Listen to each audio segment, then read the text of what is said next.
Has a friend ever said one sentence, just one, that changed the course of your life? In the fall of 1987, my closest friend Thomas said to me, "Marcus, you're not afraid of failing.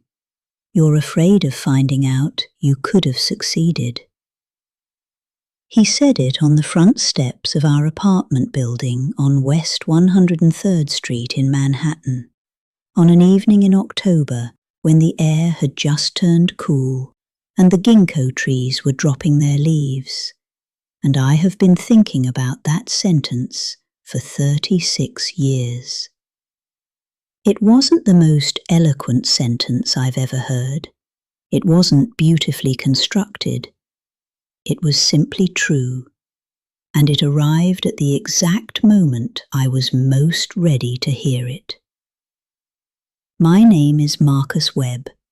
I am 69 years old. I am a retired urban planner in New York City, and that sentence, 8 words on a stoop in Morningside Heights, changed the course of everything that came after it.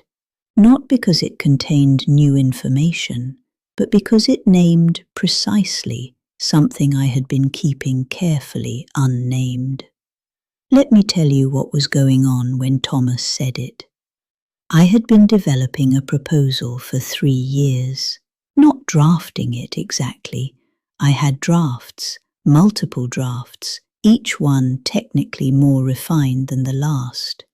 The proposal was for a community land trust in the South Bronx, a mechanism for community ownership of housing that would break the cycle of displacement that was erasing neighborhoods I had been studying and caring about since graduate school. I had the research.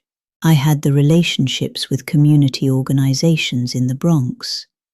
I had, in 3 years, built something that I believed in deeply and that I was not submitting to the foundations and city agencies that could fund it. I was always not ready. The timing was never quite right. The proposal needed another revision. The political environment was shifting. The community relationships needed more time to mature.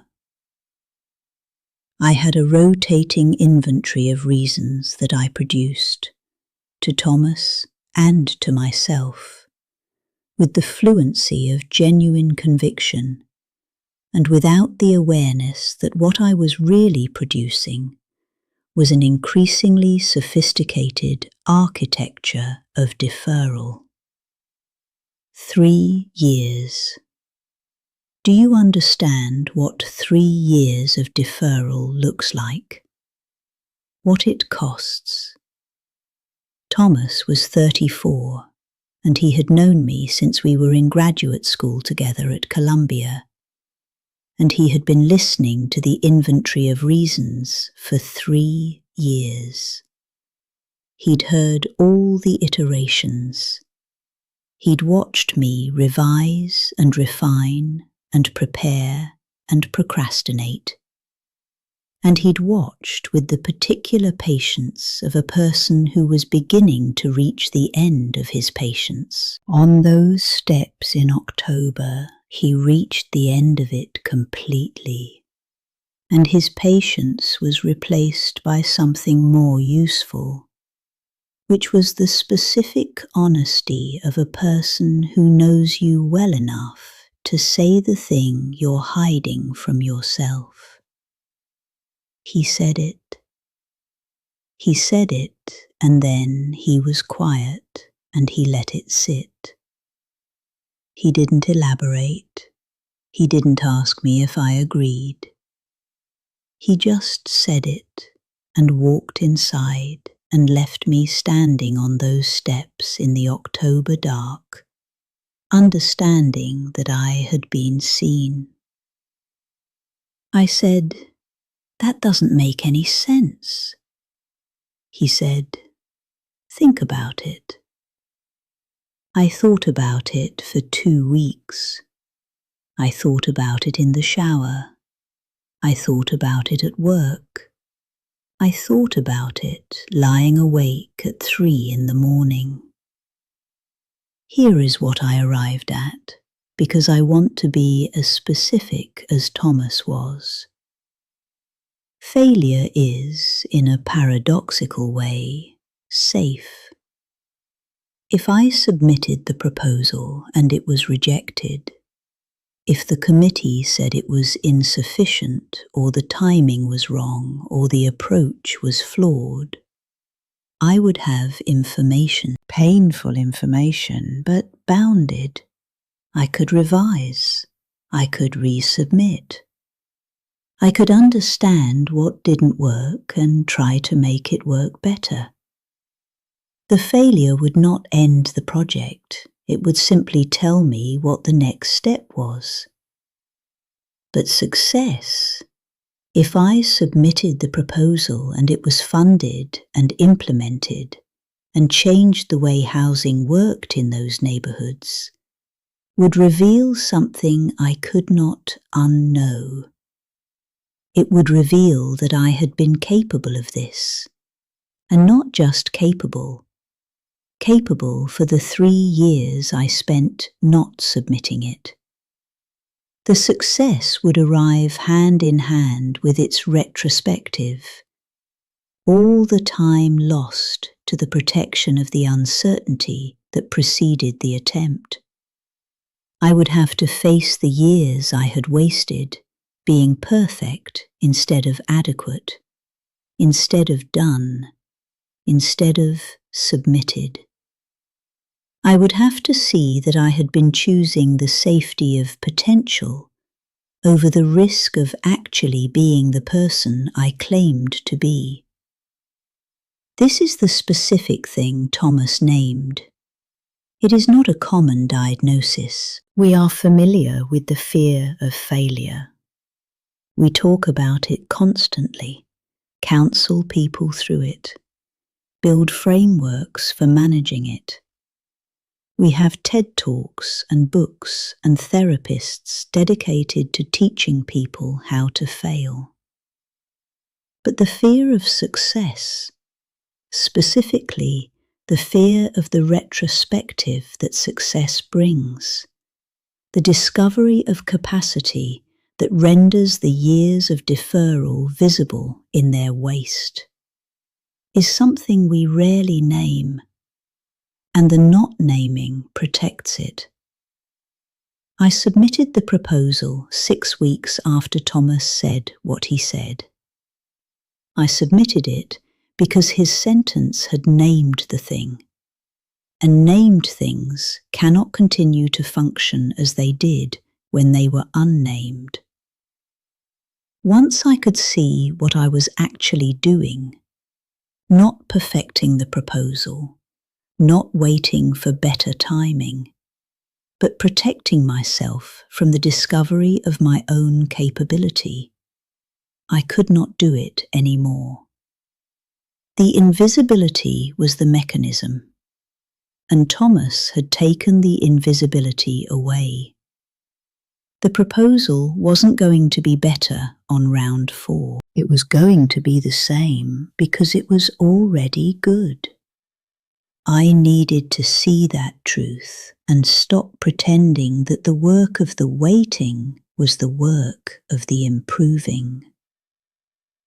The weeks between his sentence and my submission were not easy. I had to let go of the narrative I'd built, the one where I was still preparing, still getting ready, still wisely waiting for optimal conditions. That narrative had given me something I didn't want to lose, the excuse for not knowing whether I could actually do this. Once I submitted, I would know, and the knowing, for all my rational understanding that the proposal was good, terrified me in a way I hadn't fully admitted. But I also couldn't unknow what Thomas had said. I couldn't go back to the comfortable fiction that I was being prudent. He had shown me the mechanism, And once you see a mechanism clearly, you can't pretend it's invisible. So I did the thing I had been protecting myself from doing. I revised one final time. I printed it. I called the foundations. I made the appointments. The proposal was funded by 2 foundations and a city grant in the spring of 1988. The community land trust we built in the South Bronx has housed more than 300 families since 1991. It is still operating. My colleagues who ran it through the 90s and 2000s have told me it has been the anchor for everything that came after in those particular blocks. 300 families, housing, stability, community. I think about the 3 years. I don't do this with guilt. Guilt is not useful here. But I do it with the clarity that has since then made it structurally harder for me to defer the things I believe in. I understand now what deferral costs. It costs families homes. It costs neighborhoods their anchors. It costs years. Thomas died in 2009. He was 56, which is far too young. And the loss of him is the loss of the person who knew me when I was still becoming myself, and who said the thing that needed saying when I needed it said. We had other conversations after 1987, but none of them carried the weight of that one. That one was the hinge point. In the years after his death, when I found myself holding back from something I knew mattered, I would ask myself his question. Not afraid of failing, afraid of finding out I could have succeeded. I still ask it. I am 69 and I still ask it. Because the fear doesn't expire. It just becomes more recognizable. And the recognizing is what makes it manageable. Here is the question Thomas would ask you, which I am asking on his behalf. What are you not doing? Not because you believe you can't, you probably think you can, at least partially, but because doing it would force you to find out whether you can, definitively and irreversibly. What proposal are you not submitting? What conversation are you not having?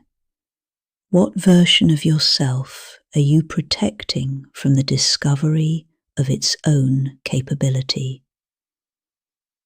What is the work you think you're improving by deferring, when what you're actually protecting is the excuse for why you haven't tried? The fear you need to examine is not the one that announces itself as fear of failure. It is the quieter one that says, not quite ready, not quite the right time, one more revision. That is the fear that Thomas named for me. That is the one that costs most. That is the one that will keep you deferring until the years have passed and the opportunity has closed, and the person who could have done the thing is looking back at themselves with the particular ache of having known all along that they could do it. Don't let that be you. Please subscribe and stay with this channel. Leave a comment about the sentence someone said to you that stayed. I believe everyone has one, and I want to hear them. Tell me the words that changed something. Hit the like button if this gave you a question to sit with. Share this with someone whose proposal is still in the drawer. A book that helped me understand the architecture of self-protective avoidance was Daring Greatly by Brené Brown. It is about vulnerability and what we give up to avoid it. The link is in the description. My name is Marcus Webb. I am 69 years old. The land trust is still running. Thomas was right about everything.